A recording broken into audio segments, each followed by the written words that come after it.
A-Town, Empire City of the South, City Among the Hills. Atlanta is a city of many different names, each with something to reveal about its constituents, its prominence, its topography. However, out of all of the titles, there is perhaps no label as contested as this one. A city which proudly proclaims to the world that it is too busy making progress to tear itself apart in bitter hatreds, recriminations, or any destructive violence. Atlanta was declared to be the city too busy to hate by Mayor William Hartsfield in the mid-1950s as a response to the surging civil rights movement in the Deep South. Despite what the reality of race relations was, the slogan has persevered for 70 years to project the city as a hub for acceptance and progress. Our city of Atlanta has been known as a city too busy to hate. For more than 5 decades, this message has been our carefully protected and cultivated brand. But the slogan disregards the history of segregation and intolerance in Atlanta, a legacy that continues today. This is the story of race and politics in Atlanta. It's the story of white flight, the suburbs, and gentrification. It's the story of how Atlanta became a city defined by its borders. But whether we have moved too rapidly or too slowly, we have at least tried to be of goodwill towards all our citizens, to preserve an atmosphere of harmony, and when we move, to move in the right direction.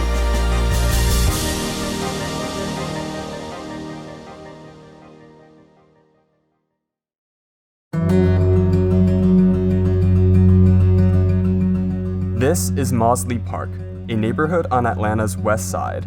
Today, it's a neighborhood that's almost 90% black, but 70 years ago, Mausley Park was a working-class white neighborhood.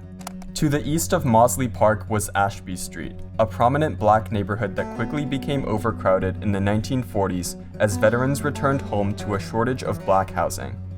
As the Ashby Street area grew, the black community started to expand into neighboring white neighborhoods on the west side of Atlanta. These neighborhoods became known as transition neighborhoods, unstable, socially volatile neighborhoods on the brink of racial transformation. They've been pushing, and now they want in. Well, they ain't gonna come in. We got our rights, damn. Not here, not now, not ever. In the 1940s, radical white supremacist groups used violence and intimidation to scare blacks away from neighboring white communities. The fascist Colombians targeted potential black homebuyers, threatening violence and sometimes attacking black men who wandered into their neighborhoods. As the successor to the Colombians, the Ku Klux Klan was revived in 1945 in Stone Mountain, Georgia. The Klan had many city police officers and detectives as members, who were awarded for persecuting blacks. And the West End Cooperative Corporation even resorted to bombing the homes of unwanted blacks. These groups captured the frustration and discontent that the poor white working class had for a city government that had abandoned their interests. The election of Mayor William Hartsfield marked the creation of a moderate political coalition that dominated Atlanta politics for most of the 20th century. The coalition valued economic progress above all else.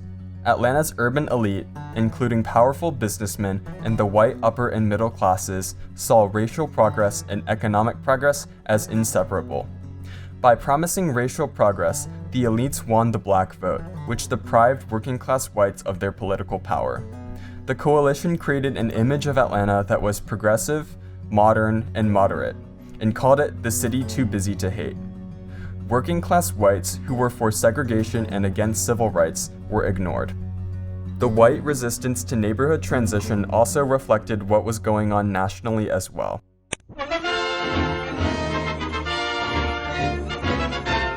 Under FDR's New Deal, the Federal Housing Administration enabled millions of Americans to purchase new homes. A decline of 92% from 1928.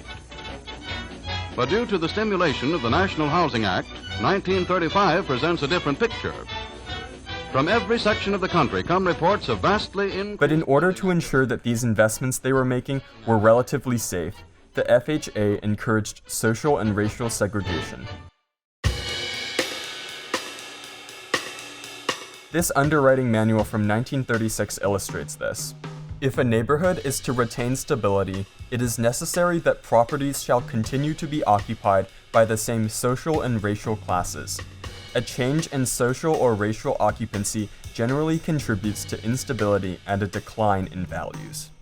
The FHA wanted to protect against, quote, adverse influences by using racially restrictive covenants that intended to keep property in the hands of one race.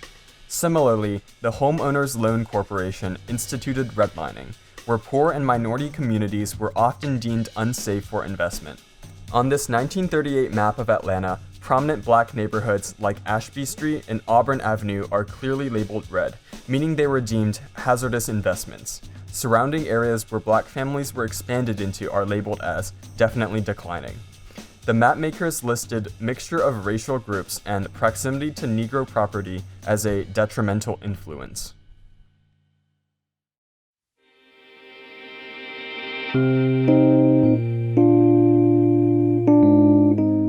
Back in Mosley Park, city officials quickly stepped in to try and stop the transition from spreading further. Mayor Hartsfield agreed to build a highway along Westview Drive to separate the black and white parts of the neighborhood. This road eventually took the form of Interstate 20, which Hartsfield said served as, quote, the boundary between white and Negro communities. Highway construction projects like these have shaped the structure of modern-day Atlanta. As thousands of white working-class families fled transitioning neighborhoods like Mosley Park, the city needed a new transportation network to handle the influx of new commuters. This 1946 transportation plan called for $60 million in bonds to build highways through the city center from all directions. The plan also routed highways through predominantly black neighborhoods in the name of slum clearance. The curve that today's downtown connector takes around downtown was supposed to separate the business district from nearby black communities. Once the Federal Highway Act of 1956 was passed, local leaders acted on many of these plans. The act effectively enabled federally subsidized slum clearance and physical segregation of the races. There's a notion that whites are willing to live in neighborhoods with a certain percent of blacks. Blacks are willing to live in a neighborhood with a certain percent of whites. But the percent that blacks that whites will tolerate is lower. And so as blacks move in, you get that tipping point and whites move out. The white population in the city of Atlanta decreased from more than 300,000 to just 122,000 from 1960 to 1990, a phenomenon infamously called white flight. The mass exodus from the city created demand for suburban housing and amenities as white families chose where to resettle. With the creation of both Highway 285 and Georgia 400 in the 60s, the suburb of Sandy Springs was now connected to the inner city, and as a result, the highways facilitated a smooth transition from Atlanta to Sandy Springs. The community quickly boomed, transforming into one of the most desirable Atlanta suburbs for white families, and Sandy Springs leaders made it clear that they wished for it to stay that way. After Mayor William Hartsfield had successfully annexed the adjacent affluent suburb of Buckhead in order to expand Atlanta's tax base, Atlanta political leaders then looked to annex Sandy Springs in 1965. Annexation of affluent suburbs was a major part of Hartsfield's plan of improvement, as new tax dollars could be used to strengthen neighborhoods and advance the economic growth of the city. However, Sandy Springs spokespeople responded to this request by criticizing the awful extent of turning Atlanta over to the Negroes. Even though the annexation attempt was ruled unconstitutional by the Georgia Supreme Court, a group called the Sandy Springs Committee looked to solidify their dissociation from the city of Atlanta in 1975. However, Sandy Springs incumbent mayor Rusty Paul claims the push for incorporation was unrelated to race. Unfortunately, counties are not very well equipped to provide municipal services. And so this area was paying fairly high taxes. We were paying a special services tax, but we weren't getting a lot of services as a result. So for those reasons, in the 1970s, a group of citizens banded together called the Committee for Sandy Springs and started trying to municipalize. And after 25 years of lobbying, Sandy Springs was declared its own city in 2000, a spark which ignited the Atlanta cityhood movement. So we were the first, And then right on our heels, have been about 10 new cities that have been created and others that are considering it. While the cityhood movement continues to grow and create new borders, a new development has reversed some of the population decay caused by white flight and suburbanization.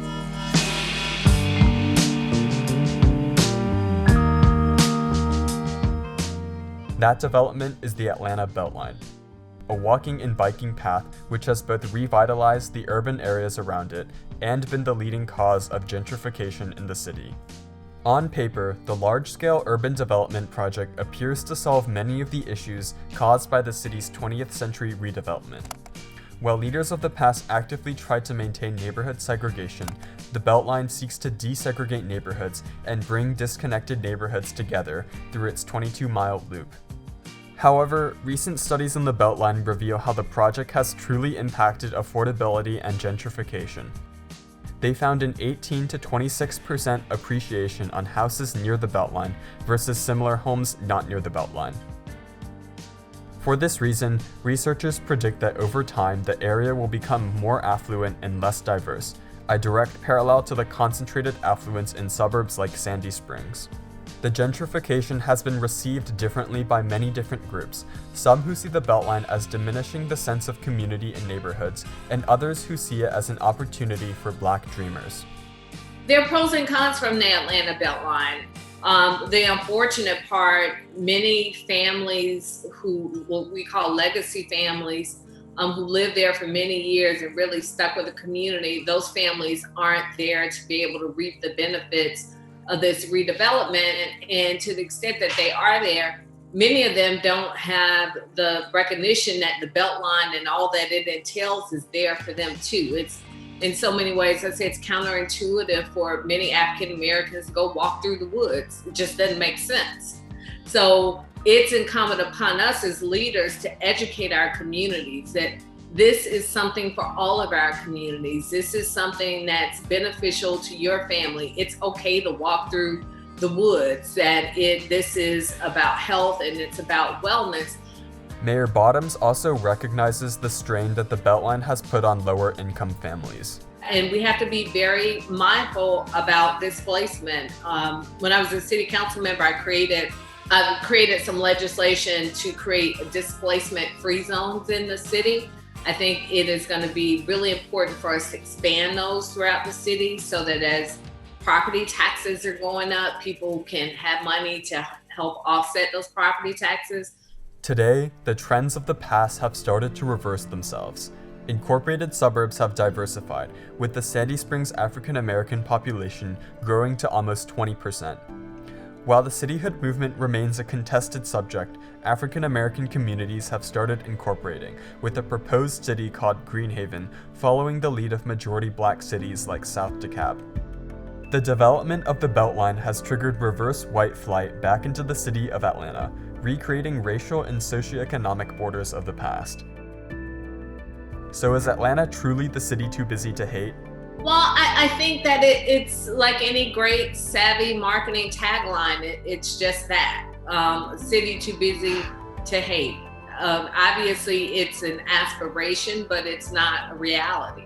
And we've seen that play out over the past several months across Atlanta. We've seen it play out across the country, but it's still an aspirational motto for our city. And I think that if there's any city that can come as close to at least trying to get it right, I believe that's what Atlanta does.